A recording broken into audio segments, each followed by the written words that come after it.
नमस्कार दोस्तों, स्वागत है आप सभी का आपके अपने चैनल वर्कअप सीसी में। फ्रेंड्स, आज के हम इस वीडियो में जानेंगे यदि आप एक ईपीएफ मेंबर है और आपको यह जानना है कि आपके रिटायरमेंट के बाद यदि आप किसी कंपनी में 16 वर्ष नौकरी कर लेते हैं और आपका उम्र 58 साल हो गया है और आप रिटायर हो रहे हैं तो आपको मंथली पेंशन कितना मिलेगा और इसका कैलकुलेशन कैसे होगा, आज के हम इस वीडियो में डिटेल्स बताने वाला हूँ। साथ ही आपको यह बताऊंगा कि यदि आप 58 वर्ष के हो चुके हैं और आप 58 वर्ष में अपना पेंशन शुरू नहीं किए हैं और आपका उम्र 58 के बाद 2 साल या 3 साल उम्र हो गया है, तो ऐसे कंडीशन में आपका पेमेंट जो 2 साल का जो आपका डिफरेंस है उसका भी पेंशन मिलेगा या पेंशन बढ़ के मिलेगा या पूरा का पूरा एरियर्स अमाउंट आपको एक साथ में जोड़कर मिल जाएगा। ये मैं आपको लाइव प्रूफ भी दिखाऊंगा और कैलकुलेशन करके भी बताऊंगा। आप मेरे कैलकुलेशन को देखकर यह सीख पाएंगे और दूसरों को भी हेल्प कर पाएंगे कि आप किसी को बता पाएंगे कि उसको मंथली पेंशन रिटायरमेंट के पश्चात कितना मिलेगा वर्तमान नियम के हिसाब से। अभी वर्तमान नियम यह है कि यदि किसी मेंबर को ईपीएस मेंबर को मंथली पेंशन लेना है तो उसको कम से कम ईपीएस में 10 साल का योगदान होना चाहिए। साथ ही साथ उसको 58 वर्ष उसका पूरा होना चाहिए। ये रेगुलर बेसिस पे है। वैसे अगर किसी का आकस्मिक कुछ प्रॉब्लम हो जाता है, वो दुर्घटना हो जाता है, वो नहीं रहता है, तो उसको फैमिली पेंशन उसके घर वाले को मिलता है, वो भले 1 महीने का ही योगदान क्यों ना हो किया हो। वो परमानेंट विकलांगता के परिस्थिति में भी उसको पेंशन मिलता है। उसमें एक क्राइटेरिया सेट नहीं होता है। वो परमानेंट विकलांगता के कंडीशन में वो अगर 1 महीना भी योगदान है तो उसको पेंशन जो बनता है उसको मिलेगा। मिनिमम पेंशन ईपीएस में 1000 रुपया है और मैक्सिमम पेंशन 7500 रुपया है। आपसे एक रिक्वेस्ट है कि आप लोग ईपीएस से रिलेटेड, पेंशन से रिलेटेड जो भी आप सवाल पूछना चाहते हैं, आप हमें वीडियो पे कमेंट करके तो पूछते ही हैं, साथ ही आप हमारे टेलीग्राम चैनल से जुड़ के भी आप हमसे टेलीग्राम चैनल पे अपने सवाल पूछ सकते हैं। जिन भाई को लिखने में कोई दिक्कत होता है कमेंट, वो हमसे अपना वॉइस रिकॉर्डिंग करके भेज सकते हैं, वीडियो रिकॉर्डिंग करके भेज सकते हैं। मैं उनके सवालों का जवाब देने की कोशिश करूंगा। साथ ही आप लोग से एक और रिक्वेस्ट है कि अपना व्यक्तिगत विवरण, अपना पर्सनल डिटेल्स जैसे कि आपका डेट ऑफ बर्थ, आपका आधार कार्ड नंबर, आपका कोई भी bank account number, even number, pan number, कुछ भी आप लोग मेरे वीडियो के कमेंट में ना लिखें। आप लोग ऐसा कर रहे हैं वो ऐसा ना करें, क्योंकि इसमें आपके कमेंट को बहुत सारे लोग पढ़ते हैं, देखते हैं। हो सकता है कि कोई आपके व्यक्तिगत डिटेल्स का गलत इस्तेमाल कर ले, तो इसलिए आप लोग शेयर ना करें। आपको कुछ पूछना है तो आप अपने डेट ऑफ बर्थ, आपका व्यक्तिगत डिटेल्स में थोड़ा इधर उधर चेंज करके उसमें डालें, ताकि आपको अनुमान अप्रोक्सीमेट लग जाए, लेकिन आपको एग्जैक्ट किसी का ये ना पता चले। आप चाहेंगे तो व्यक्तिगत डिटेल्स आप टेलीग्राम पे आप पर्सनली शेयर कर सकते हैं, आप इसमें कमेंट में न डालें। मैं आपको सबसे पहले ईपीएस का फार्मूला बता देता हूं, फिर आपको डिटेल्स कैसे कैलकुलेशन करना है यह भी दिखाऊंगा। और यह भी दिखाऊंगा कि देखिए यहाँ पे आपको जो मेरे फार्मूला के हिसाब से पेंशन जो दिख रहा है वो 2485 रुपया दिख रहा है। और हम ईपीएस के जो ऑफिशियल वेबसाइट है यहाँ पे हमने पेंशन का ईपीएस का स्टेटस चेक किया तो यहाँ पर 2481 रुपया बन रहा है। मतलब 2481 रुपया यहाँ पे इनको पेंशन रुपया आ रहा है और मेरे कैलकुलेशन में बता रहा है 2485 रुपया, यानी कि लगभग 4 रुपया का डिफरेंस है इस कैलकुलेशन से और एक्चुअल जो आ रहा है उसमें। तो आइए कैसे हुआ है पूरा डिटेल्स में समझते हैं। मैंने ये जो पेंशन का फार्मूला जो कैलकुलेशन है ये ईपीएफओ के ऑफिशियल वेबसाइट से लिया हूँ और इसका मैंने अपने एक व्यूअर्स हैं उनका अप्लाई किया था पेंशन के लिए, तो उनका पेंशन चालू हो गया है।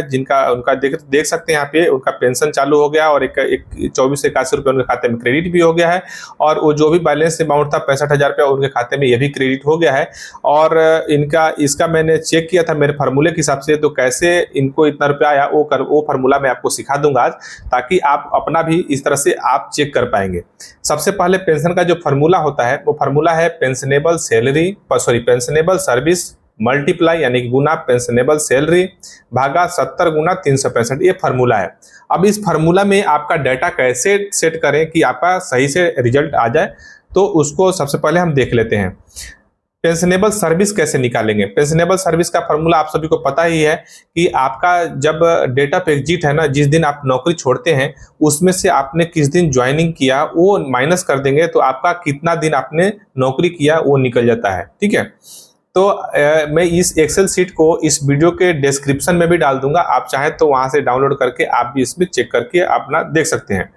अभी मैं फिलहाल आपको बता देता हूँ कैसे चेक करना है। साथ ही ध्यान रहे कि जब पेंशनेबल सर्विस निकालें तो उसको दो पार्ट में निकालें। एक सितंबर 2024 तक, जब से आपने ज्वाइनिंग किया तब से 1 सितंबर 2014 तक, और दूसरा कि 1 सितंबर 2014 से लेकर आप जब नौकरी छोड़ रहे हैं उस समय तक। दो हिस्सों में आप आपका सर्विस का निकाल लें, पेंशनेबल सर्विस निकाल लें। फिर आप पेंशनेबल सर्विस निकाल लेंगे, उसके बाद आपको फार्मूला पे मैं बताऊंगा कि कैसे आगे का प्रोसेस करना है। तो उदाहरण के लिए जो मैं जिस मेंबर का मैं आपको एग्जांपल दिखाया था उन्हीं का ले लेता हूं। वह मेंबर का ज्वाइनिंग जो डेट था, वो ज्वाइनिंग डेट है कंपनी में 1/2/2007, ठीक है। और 1/2/2007 से लेकर 1/9/2014 तक उनका टोटल कितना दिन सर्विस हो रहा है वो यहाँ पे देख लीजिए। 1/9/2014 और उनका ज्वाइनिंग डेट है 1/2/2007। टोटल उनका 1/2/2007, 1/9/2014 टोटल जो है इनका सर्विस हो रहा है। इसमें एनसीपी डेज इनका 0 है, मैं एनसीपी डेज हटा देता हूँ, 0 लिख देता हूँ। तो टोटल सर्विस हो रहा है 2759 दिन। तो मैंने यहाँ पे लिख दिया पेंशनेबल सर्विस बिफोर 1/9/2014, यहाँ पे 2769 डेज हो गया। फिर निकालेंगे कि इनका तो एक्चुअली अभी पेंशन चालू हुआ 2025 में, लेकिन इनका 58 वर्ष जो उम्र हो गया था वो 2023 में ही पूरा हो गया था। यदि आपका भी ऐसा है तो ध्यान रखें कि आपका जब उम्र 58 वर्ष पूरा हो जाता है उस वक्त ही से तक ही आपका पेंशन का कैलकुलेशन होता है।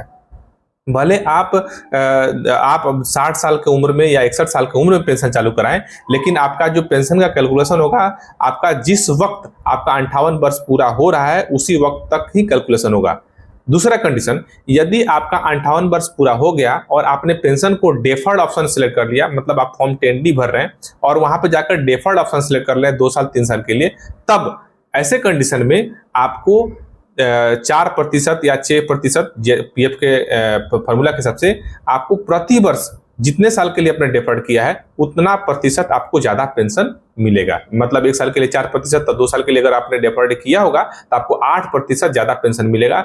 जितना आपको 58 में मिलने वाला था उससे ज्यादा मिलेगा। लेकिन यह व्यक्ति ने डेफर्ड नहीं किया था, इनको पता ही नहीं था, तो इन्होंने 2025 में यानी अभी मेरे से संपर्क किया और इन्होंने कहा मैंने पेंशन के लिए अप्लाई किया, तो इनका अभी वर्तमान उम्र 60 वर्ष हो गया था, इनका 58 वर्ष 2023 में ही पूरा हो गया था। तो मैं कैलकुलेशन जो कर रहा हूं 2023 तक ही कर रहा हूं, ठीक है। इसमें कोई कंफ्यूजन तो आपको नहीं होना चाहिए। तो आप यहाँ पे देख सकते हैं कि मैं जो कैलकुलेशन कर रहा हूँ वो 2023 तक ही कर रहा हूँ, और 2023 तक करने का कारण आपको रीजन बता दिया कि आपके मन में तो ये सवाल जरूर आ रहा होगा कि सर आप 2025 में उनको पेंशन चालू हुआ है, आप 2023 तक कैलकुलेशन कर रहे हैं। क्योंकि मैंने आपको यहाँ पे दिखाया था इनका जो पेंशन जो मिला है वो 7वें महीने में मिला है, 7वें महीने का अगस्त महीने में इनको मिला है 2481 रुपया 2025 में मिला है।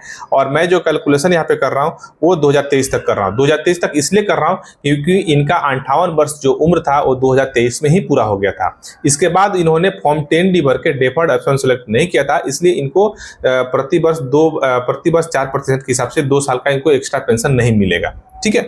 अब हम ये तो लिख लिए, अब हम चेक करते हैं 1/9/2014 से लेकर इनका जो रिटायरमेंट का डेट था 17/4/2023 में इनका उम्र वो 3150 दिन हो रहा है। और इनका उसमें एनसीपी डेज मतलब नॉन कंट्रीब्यूटरी पे डेज इनका 11 दिन है, ठीक है, 11 दिन है। मैं इसको यहाँ पे लिख दिया 11 दिन। अब इनका एक्चुअल जो होगा वो 31 से 39 दिन है। मैं देखिए यहाँ पे पेंशनेबल सर्विस आफ्टर 1 सितंबर 2014 के बाद 31 से 39 दिन है, ये भी लिख लिया। ये क्लियर हो गया आपका, ठीक है। अब हम निकालेंगे पेंशनेबल सैलरी, क्योंकि हमारा फार्मूला में एक चीज और है कि पेंशनेबल सर्विस गुना पेंशनेबल सैलरी। पेंशनेबल सैलरी कैसे निकालेंगे, तो इसके लिए फार्मूला है कि सम ऑफ लास्ट 60 मंथ वेजेस गुना 30 भागा 1825 माइनस एनसीपी डेज। तो मैंने इनका पिछले 60 महीने का मैंने यहाँ पे देखिए सैलरी का एक लिस्ट तैयार कर लिया है। आप भी इस प्रकार से पिछले 60 महीने का आप तैयार कर लेंगे, साथ में जिस महीने में एनसीपी डेज है वो भी लिखते जाएंगे।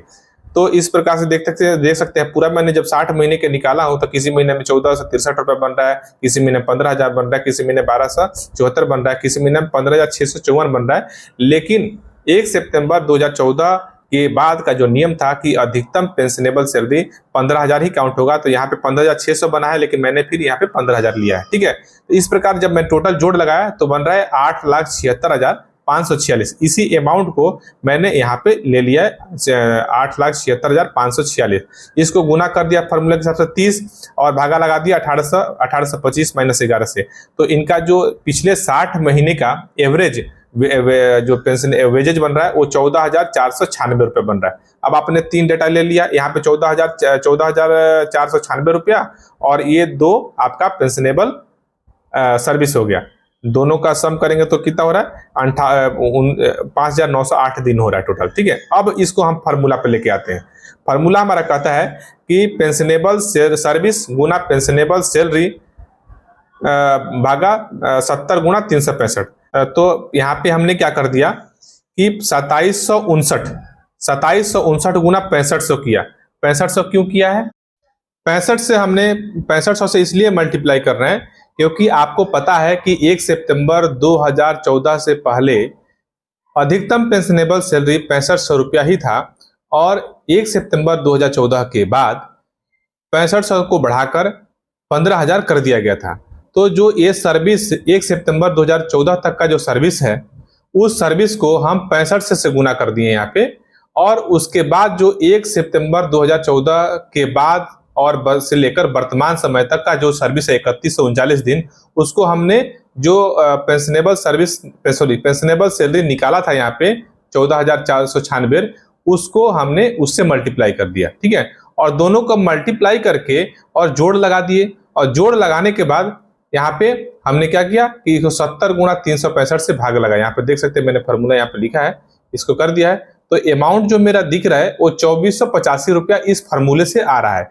इस व्यक्ति को, इस मेंबर को एक्चुअल में पेंशन कितना मिल रहा है, तो इनका एक्चुअल में जो पेंशन मिल रहा है वो यहाँ आपके सामने है। देखिए, ये जो है इनका पेंशन जो है अगस्त महीने में क्रेडिट हुआ 2481 रुपया, और जो उनका 2023 में उन्होंने उनका 58 साल पूरा हो गया था, लेकिन उस वक्त उन्होंने पेंशन चालू नहीं करवाया था और अभी जाके 2025 में पेंशन चालू करवाया, यानी कि 2023 से लेकर 2024 से लेकर 2025 2 साल का जो उनका अमाउंट था वो 6500 रुपया, इनको 65,000 रुपये एक साथ में उनके खाते में क्रेडिट हो गया। तो आपके मन में इस प्रकार कोई कंफ्यूजन नहीं रहना चाहिए। अगर आपके मन में फिर भी कोई कंफ्यूजन है, कोई सवाल है, तो आप हमें इस वीडियो पे कमेंट कर सकते हैं, अपने सवाल पूछ सकते हैं। अगर आपको लास्ट में एक बार आपको निवेदन करना चाहूंगा कि आप लोग पूरा वीडियो देखने के बाद वीडियो को लाइक जरूर करें। वीडियो आप लोग पूरा देखते हैं कि लेकिन लाइक बहुत कम कर रहे हैं, और आप लोग कमेंट भी पहले से बहुत कम आ रहा है, तो आप लोग कमेंट भी ज्यादा से ज्यादा करें। ये जो था आपके सामने मैंने लाइव प्रूफ दिखाया, और फार्मूला भी मैंने आपको एक्सेल शीट में बनाकर दिखा दिया। ये एक्सेल शीट आपके इस वीडियो में अटैच कर दूंगा, आप वहां से भी डाउनलोड करके आप खुद भी चेक कर सकते हैं कंप्यूटर पे, लैपटॉप पे। अगर नहीं है तो आप ऐसे मैनुअल को पेपर पेन पे लेके भी इस फार्मूला को लिखकर आप कैलकुलेशन कर सकते हैं। तो आपके मन में जो भी पेंशन से कैलकुलेशन से रिलेटेड कोई सवाल है तो वो दूर हो गया होगा, आशा करता हूं, और नहीं हुआ है तो आप हमें पूछ सकते हैं मेरे टेलीग्राम चैनल पे, या फिर आप वीडियो के कमेंट पे भी सवाल पूछ सकते हैं। वीडियो आप लोगों ने पूरा देखा, इसके लिए बहुत बहुत धन्यवाद।